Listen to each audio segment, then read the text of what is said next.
আরজিকর কাণ্ডে রায় ঘোষণা এবং চিকিৎসককে ধর্ষণ খুনে রায় শিয়ালদা আদালতে ঘোষণা হবে এবং ঘটনার 162 দিন পর রায় ঘোষণা। ইতিমধ্যে সঞ্জয় রায়কে, ধৃত সিভিক ভলেন্টিয়ার সঞ্জয় রায়কে পেশ করা হয়েছে আদালতে। আজকে গোটা দেশের, গোটা রাজ্যের নজর আদালতের দিকে রয়েছে, ঠিক কি হতে চলেছে এখানে।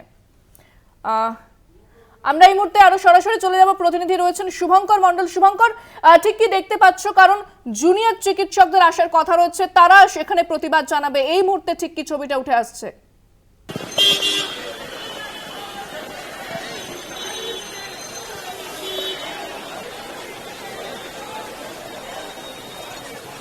দেখো ইন্দ্রাণী, তোমায় জানিয়ে রাখি, একটু আগেও যে ছবিটা আমরা দেখাইছিলাম সে একই ছবি কিন্তু আদালত চত্বর সম্পূর্ণ পুলিশি নিরাপত্তায় মুড়ে ফেলা হয়েছে। এবং তোমায় জানিয়ে রাখি যে অভিযুক্ত সঞ্জয় রায়কে, এই আরজিকরের চিকিৎসক খুন এবং ধর্ষণের ঘটনায় অভিযুক্ত সঞ্জয় রায়কে 1টা নাগাদ আদালতে আনা হয় এবং আমরা জানি যে 2:30 নাগাদ কিন্তু বিচারক তিনি তার যে রায়, সে রায় শোনাবেন। এবং তোমায় জানিয়ে রাখি ইতিমধ্যেই কিন্তু এই মামলা নিয়ে ব্যাপক শোরগোল আমরা দেখেছি এবং গত 9ই আগস্ট যে নক্কারজনক ঘটনা করেছে তারপর একটা বড় সময় অতিবাহিত হয়েছে, 5 মাস সময় অতিবাহিত হয়েছে, এই মামলা চলেছে।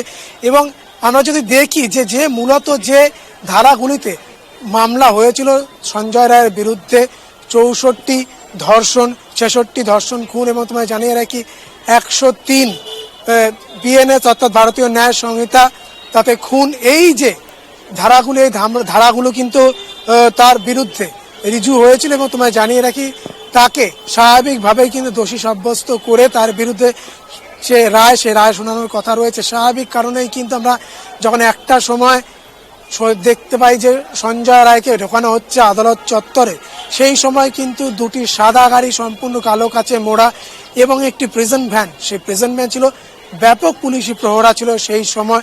এবং আমরা দেখেছি যে ডিসি নর্থ তিনি এখানে নিজে উপস্থিত ছিলেন, এখনো পর্যন্ত তিনি উপস্থিত আছেন এবং প্রচুর পুলিশ আধিকারিক, সাদা উর্দিতে, খাকি উর্দিতে পুলিশ, মহিলা পুলিশ একেবারে 6 লাখ এই আদালত চত্বর। স্বাভাবিক কারণেই কিন্তু তোমায় জানিয়ে রাখি আরজিকরে চিকিৎসক ছাত্রীকে ধর্ষণ এবং খুনের যে ঘটনা, তারপর থেকে আমরা দীর্ঘদিন ধরে যে আন্দোলন চলতে দেখেছি জুনিয়র ডাক্তারদের, বিশেষ করে West Bengal junior doctor front, তারা একেবারে সামনে দাঁড়িয়ে তারা লড়াই করেছে। আরজিকর হাসপাতালের ভেতরে যেভাবে আন্দোলন চলেছে, একই সঙ্গে ধর্মতলা চত্বর, কখনো বা স্বাস্থ্য ভবনের সামনে আমরা দেখেছি নিনিদ্র রাত তাদের কাটাতে, আমরণ অনশনে তাদেরকে বসতে দেখেছি ধর্মতলা চত্বরে। ফলত সেইখানে দাঁড়িয়ে রাজ্যের যিনি প্রধান অর্থাৎ রাজ্যের মুখ্যমন্ত্রী, তার সঙ্গে তাদের আলোচনা পর্যন্ত চলেছে। সেই আলোচনা বহুবার হয়েও ভেস্তে গিয়েছে, কোনো সমাধান সূত্র বেরোয়নি। একেবারে পরবর্তীতে আমরা দেখেছি যে শেষ আলোচনা, সেখানেও কিন্তু সমাধান সূত্র বেরিয়েছিল এবং জুনিয়র ডাক্তাররা কিন্তু আন্দোলন থেকে সরে গিয়েছিলেন। ফলত একাধিক প্রতিঘাতের মধ্যে দিয়ে এই যে একটা দীর্ঘ সময় অতিবাহিত হওয়া এবং সঞ্জয় রায়কে প্রথম যখন পুলিশ গ্রেফতার করে, তারপর কলকাতা হাইকোর্টের নির্দেশে সিবিআই তদন্তের যখন নির্দেশ দেওয়া হয়, তারপর কিন্তু সিবিআইয়ের হাতে সঞ্জয় রায়কে হস্তান্তর করা হয়। তারপর দীর্ঘ সময় কেটেছে, নির্যাতিতা ছাত্রীর বাবা মা যেরকম অসন্তোষ প্রকাশ করেছে সিবিআই তদন্তকে ঘিরে, কেননা পুলিশ যাকে গ্রেফতার করে সিবিআইয়ের হাতে তুলে দিয়েছিল তাকে বাদ দিয়ে কিন্তু সিবিআই আর কাউকে এই ধর্ষণ এবং খুনের মামলাতে কিন্তু কাউকেই বা বলা যেতে পারে গ্রেফতার করতে পারেনি বা সামনে আনতে পারেনি। এটা যেরকম একটা অসন্তোষ তাদের রয়েছে, জুনিয়র ডক্টর ফ্রন্ট বা West Bengal junior doctor front, তাদের যারা মাথা, অনেকে মাহাতো থেকে শুরু করে যারা রয়েছেন, তারাও কিন্তু একই প্রশ্ন ছিল যে এর পেছনে আরো অনেকে হয়তো থাকতে পারে, তাদেরকে আড়াল করা হচ্ছে, সিবিআই যথাযুক্ত তদন্ত করছে না। কিন্তু এই যে চার্জ দেওয়া সিবিআই এবং তারপর দেখা গেল যে চার্জ গঠন হওয়া, তারপর থেকে টানা 2 মাস যেভাবে মামলা চলেছে, প্রায় প্রতিদিনই মামলা চলেছে এবং বিশেষভাবে গুরুত্ব দিয়ে এই মামলা চলেছে। তারপর এই যে 162 দিন, সেই দিন যখন আজ কিন্তু সেই মামলার যে রায়দান পর্ব, সেই রায়দান পর্ব আজ দুপুর 2:30টার সময় বিচারক অনির্বাণ দাস তিনি শোনাবেন। তবে এই ঘটনা যখন ঘটেছে আমরা দেখেছিলাম যে এর আগে কিন্তু এইভাবেই ঠিক নাড়িয়ে দিয়েছিল দিল্লিতে যেভাবে ধর্ষণের ঘটনা ঘটেছিল বা গণধর্ষণের ঘটনা ঘটেছিল সেই ঘটনা, এবং সেখানেও কিন্তু যে গণধর্ষণ তাতে যারা অভিযুক্ত তাদেরও দৃষ্টান্তমূলক শাস্তি হয়েছিল।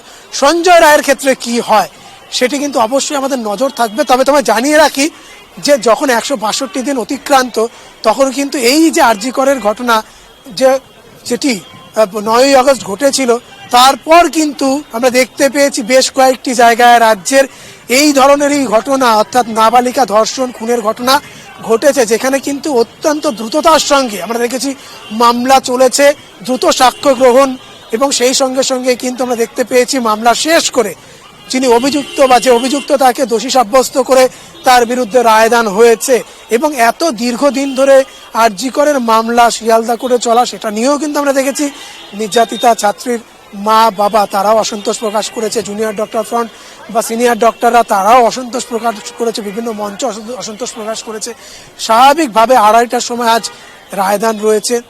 আদতেও কি হয় সেই রায়ে, সেই দিকে আমাদের অবশ্যই নজর থাকবে। তবে আদালত চত্বরের বাইরে বা কোর্ট চত্বরের বাইরে ইন্দ্রাণী যে নিরাপত্তা বলয়, তা কিন্তু ত্রিস্তরীয় নিরাপত্তা বলয় রয়েছে পুলিশের, এবং সেখানে দাঁড়িয়ে যাতে কেউ এখানে জমায়েত করতে না পারে ফেন্সিং ব্যারিকেড যেমন দেওয়া হয়েছে, একই সঙ্গে র্যাব মোতায়েন রাখা হয়েছে, এবং কাউকেই কিন্তু এখানে জমায়েত করতে দেওয়া হচ্ছে না। একদম আদালত চত্বরের থেকে অনেকটা দূরে তাদেরকে সরিয়ে দেওয়া হচ্ছে, বলা যেতে পারে ভিড় এখানে একেবারেই জমতে দেওয়া হচ্ছে না, যাতে কোনো রকম ভাবে কোনো আইন শৃঙ্খলার পরিস্থিতি যাতে অবনতি না হয় সেদিকে তাকিয়ে। ইন্দ্রাণী, একেবারে শুভঙ্কর, তুমি নজর রাখো, ধন্যবাদ। আমাদের সঙ্গে সরাসরি ছিলেন প্রতিনিধি শুভঙ্কর মণ্ডল।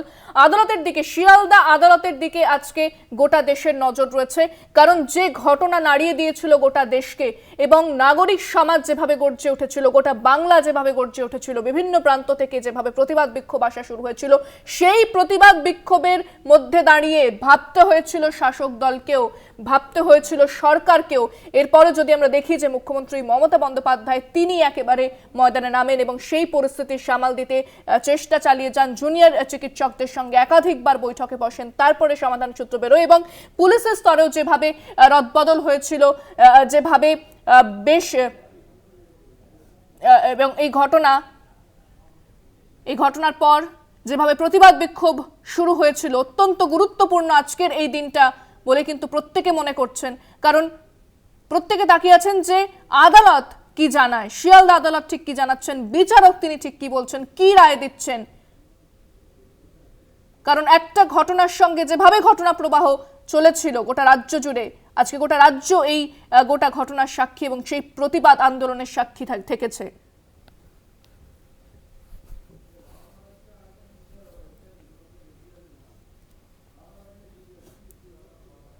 আদালতের পথে রয়েছেন নির্যাতিতার বাবা মা, তারা আর কিছুক্ষণের মধ্যেই পৌঁছে যাবেন।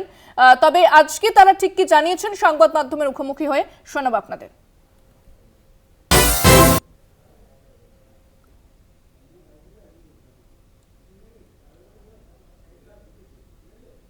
আদালতে পৌঁছে গিয়েছেন নির্যাতিতার বাবা মা, এবং কি বলছেন তারা, আজকে কি জানিয়েছিলেন সংবাদ মাধ্যমের মুখোমুখি হয়ে শোনাব আপনাদের। সঠিক বিচার, আমরা যারা যারা সঙ্গে যুক্ত সবাইকে সবাই শাস্তি হলেই তবে একটা কিছু আমরা পাবো। অবশ্যই 2 মাস ধরে জজ সমস্ত কথা শুনেছেন, এবং আমরাও প্রায় 15 দিন ধরে কোর্টে যাচ্ছি। আমরা বিভিন্ন রকম প্রশ্ন তুলেছি কোর্টের সামনে, লোয়ার কোর্টের সামনে।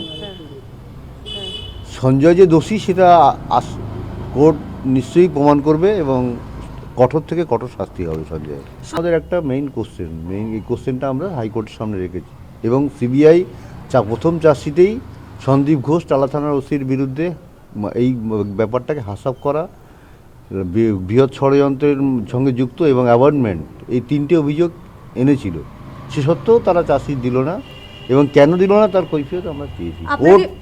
কোর্ট ভালো মনে করেছিল বলে সিবিআইকে, আমরা কিন্তু সিবিআইকে প্রথম দিন থেকে সিবিআই চাইনি কোর্টে, আমরা চেয়েছিলাম ভালো ইনভেস্টিগেশন কিছু লোক এবং হাইকোর্টের সুপারভিশনের ওপরে বিচারটা তদন্তটা হোক।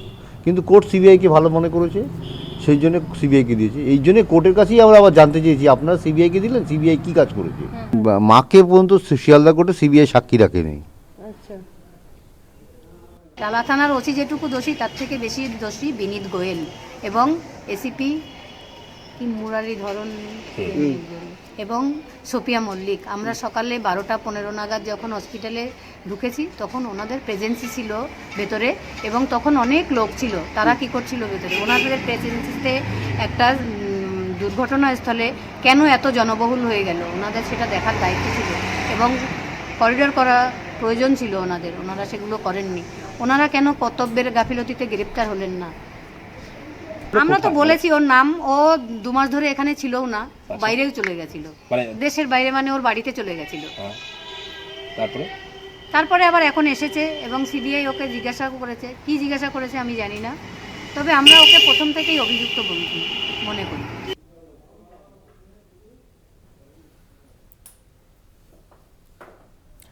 শিয়ালদা আদালত চত্বরে রয়েছে কড়া পুলিশের নিরাপত্তা এবং জুনিয়র ডক্টরস ফ্রন্টের সদস্যরা ইতিমধ্যে তারা চলে গিয়েছেন।